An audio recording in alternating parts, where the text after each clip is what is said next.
ಮೈಸೂರಿನ ಯೂನಿಟಿ ಮಾಲ್ಗೆ ತಡೆಯಾಗಿ ತಂದಿದ್ರು ಇವರು ಪ್ರಮೋದಾ ದೇವಿ. ಹಾಗಾಗಿ ಅದಕ್ಕೆ ಪ್ರತಿಕ್ರಿಯೆ ಕೊಟ್ಟು ಇಲ್ಲ ಗೊಂದಲ ಏನಿಲ್ಲ ನಮ್ಮಿಬ್ಬರ ಮಧ್ಯ, ಅದು ಮೊದಲೇ ಕೋರ್ಟಲ್ಲಿ ಇದೆ, ಹಂಗಾಗಿ ಅದು ಹಂಗಾಗಿದೆ ಅಷ್ಟೇ ಅಂತ ಹೇಳಿದೆ. ಸರಿ, ಸಂತೋಷ. BJP ನೂತನ ಕಾರ್ಯಾಧ್ಯಕ್ಷರಾಗಿ ನಿತಿನ್ ನಬೀನ್ ಅಧಿಕಾರ ವಹಿಸಿಕೊಂಡಿದ್ದಾರೆ. ದೆಹಲಿ ಕಚೇರಿಗೆ ಬಂದರು. ಆಗ ನಡ್ಡಾ, ಅಮಿತ್ ಶಾ, ಧರ್ಮೇಂದ್ರ ಪ್ರಧಾನ್ ಎಲ್ಲ ಅವ್ರನ್ನ ಸ್ವಾಗತಿಸಿ ಒಳ್ಳೆಯದಾಗಲಿ, do well, all the best ಅಂತ ಹೇಳಿದ್ರಂತೆ.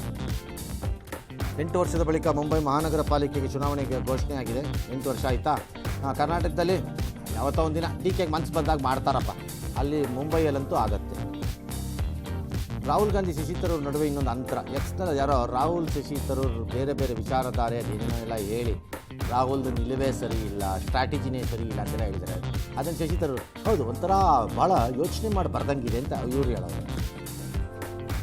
ತೆಲಂಗಾಣದ ನಿರ್ಮಲ್ ಜಿಲ್ಲೆ ಬಾಗಾಪುರ ಗ್ರಾಮ ಪಂಚಾಯತ್ ಚುನಾವಣೆಯಲ್ಲಿ ಮುತ್ಯಾಲ ಶ್ರೀವೇದ ಅನ್ನೋರು 1 ಮತದಿಂದ ಗೆದ್ದರಂತೆ. ಯಾಕಂತೆ ಅಂದರೆ ಅಮೇರಿಕಾದಿಂದ ಬಂದಿದ್ದ ಅವ್ರ ಮಾವ ಬಂದು 1 ವಾರ ಓಟ್ ಹಾಕಿದ್ರಂತೆ. ಹಂಗಾಗಿ 189, 188 ಗೆದ್ಬಿಟ್ರಂತೆ. ನಾವು ನೋಟೇ ಅಂತ ಹಿಂಗೆ ಹೇಳ್ತೀಯ ನೀನು? ಯಾವುದೋ ಒಟ್ಟಲ್ಲಿ ಒಂದು ಓಟು ಅಷ್ಟೇ. ಆಗಲಿ. ವಿದೇಶದಲ್ಲಿ ಕೂತ್ಕೊಂಡು ಸಾಮಾಜಿಕ ಜಾಲತಾಣದಲ್ಲಿ ಹಿಂದೂ ಧರ್ಮದ ವಿರುದ್ಧ ಅವಹೇಳನಕಾರಿ ಪೋಸ್ಟ್ ಹಾಕ್ತಿದ್ದಂತೆ ಕೋತಿ ಮಂಗಳೂರು ಪೊಲೀಸರು ಉಳಾಯಿಬೆಟ್ಟು ನಿವಾಸಿ ಆರೋಪಿ ಅಬ್ದುಲ್ ಖಾದರ್ ನೆಹಾದ್ ಅನ್ನೋನ್ನ ಕೇರಳದ ಕ್ಯಾಲಿಕಟ್ನಲ್ಲಿ ಬಂಧಿಸಿದ್ದಾರೆ. ಸೌದಿ ಅರೇಬಿಯಲ್ಲಿ ಇಟ್ಕೊಂಡು ಮಾಡ್ತಿದ್ದಂತೆ. ಈಗ ಅವ್ನಿಗೆ ಏನು ಮಾಡಬೇಕು, ಮೊಬೈಲ್ ಇದನ್ನು ಕ್ಯಾನ್ಸಲ್ ಮಾಡಿ, ಪಾಸ್ಪೋರ್ಟ್ ಲೈಫಲ್ಲಿ ಫಾರಿನ್ಗೆ ಹೋಗದೆ ಇದ್ದಂಗೆ ಮಾಡಿ, ಅವ್ನು ಲೈಫಲ್ಲಿ ಸೋಷಿಯಲ್ ಮೀಡಿಯಾ ಒಳಗೆ ಬರದೇ ಇರೋಂಗೆ ಊಟ ಚೆಚ್ಚಬೇಕು ಹಿಡ್ಕೊಂಡು. ಯಾಕಪ್ಪ ಬೇಕು ಈ ಕಿತಾಪತಿ? ನಕಲಿ ಪೂರ್ವ ಆದಾಗ ಹೇಳಿದ್ವಿ. ಕುಡಿಯುವ ನೀರಿನ ಕಾಮಗಾರಿ ಸಾಮಗ್ರಿಗೆ ಬಿಲ್ ಪಾವತಿ ಮಾಡದಿದ್ದಕ್ಕೆ ರಾಯಚೂರಿನ ಮಾನ್ವಿ ತಾಲೂಕಿನ ಪಂಚಾಯಿತಿ ಕಚೇರಿ ವಸ್ತುಗಳಲ್ಲಿ ಜಪ್ತಿ ಮಾಡಿಬಿಟ್ಟಿದ್ದಾರೆ. ಕೋರ್ಟ್ ಆದೇಶದ ಪ್ರಕಾರ 22ರಿಂದ ಹಾರ್ಡ್ವೇರ್ ಅಂಗಡಿ ಕೊಟ್ಟರೆ ಇವತ್ತು 6,02,000. ಕೋರ್ಟ್ಗೆ ಹೋಗಿದ್ದು ತಗೊಂಡ್ರಂತೆ. 6 ಲಕ್ಷ ಬರುತ್ತಾ ನೋಡಪ್ಪ, ಎತ್ತಾಕೊಂಡೋಗಿರಪ್ಪ ಇದರಲ್ಲಿ.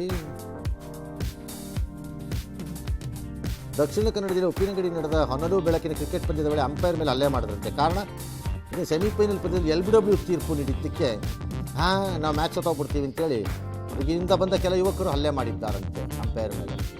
ಓಹೋ. ಇನ್ನು ಮಂಗಳೂರಿನ RTO ಕಚೇರಿ, ಗದಗ ಜಿಲ್ಲಾಡಳಿತ ಭವನಕ್ಕೆ ಬಾಂಬ್ ಬೆದರಿಕೆ ಹಾಕಿದ್ದಾರಂತೆ ಯಾರೋ. ಎಲ್ಲ ಕಡೆ ಬಾಂಬ್ ಹಾಕ್ಕೊಡ್ತೀವಿ ಅಂತ.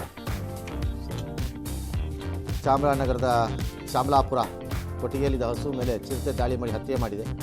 ಗುಂಡ್ಲುಪೇಟೆ ತಾಲೂಕಿನ ಮಂಚಳ್ಳಿನಲ್ಲಿ ಜಮೀನಿಗೆ ನುಗ್ಗಿದ ಕಾಡಾನೆ ಬೆಳೆ ನಾಶ ಮಾಡಿದೆ.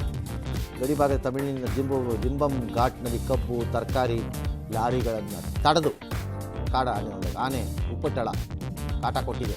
ಕಾಟ ಏನಿಲ್ಲ, 4 ಜಲ್ಲೆ ಕಬ್ಬು, 1 ತರಕಾರಿ ಚೀಲ ಕೆಳಗೆ ಹಾಕಿದ್ರು